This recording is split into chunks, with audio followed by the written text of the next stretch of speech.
પ્રકરણ 1 ભક્તિના લક્ષણો. ભક્તિયોગ એ ઈશ્વર માટેની સાચી અને આંતરિક શોધ છે, જેનો આદિ, મધ્ય અને અંત પ્રેમમાં થાય છે.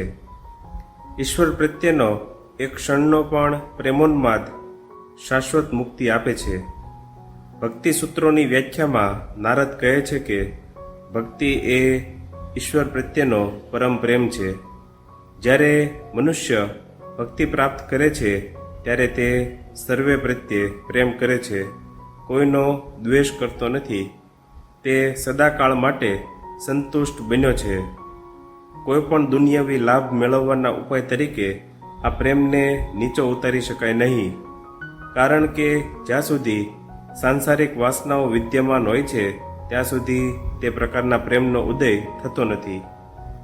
કર્મ તેમજ યોગ કરતાં ભક્તિ શ્રેષ્ઠ છે, કેમ કે તે બંને તો કોઈ હેતુ સિદ્ધ કરવા માટે હોય છે, જ્યારે ભક્તિ સ્વયં સાધ્ય તથા સાધન બંને રૂપ છે. ભક્તિ આપણા ઋષિમુનિઓની ચર્ચાનો નિત્ય એક વિષય રહી છે. ભક્તિ સૂત્રોના વિશિષ્ટ વ્યાખ્યાતાઓ શાંડિલ્ય અને નારદ જેવા મુનિઓ ઉપરાંત પણ વ્યાસ સૂત્રોના મહાન ભાષ્યકારો કે જેઓ સ્પષ્ટ રીતે જ્ઞાનના સમર્થકો હતા, તેઓ પણ ભક્તિ સંબંધે અત્યંત સૂચક વાક્યો કહે છે. જ્યારે ભાષ્યકાર બધા સૂત્રોની નહીં તો ઘણા સૂત્રોની વ્યાખ્યા શુષ્ક જ્ઞાનસૂચક અર્થમાં કરવા પ્રયત્ન કરે છે, ત્યારે પણ સૂત્રો, ખાસ કરીને ઉપાસનાના સૂત્રો, તેવી રીતે સહેલાઈથી ઘટાવી શકાયા નથી. ખરેખર તો લોકો કોઈ વખત માને છે તેટલું બધું જ્ઞાન અને ભક્તિ વચ્ચે અંતર નથી.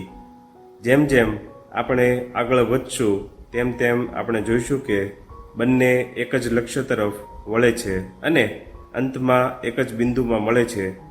તે જ રીતે રાજયોગનું પણ છે. રાજયોગનું અનુષ્ઠાન જ્યારે સિદ્ધિ માટે નહીં પણ મુક્તિ મેળવવા માટે કરવામાં આવે છે, ત્યારે તે પણ આપણને એ જ લક્ષ્ય પહોંચાડે છે.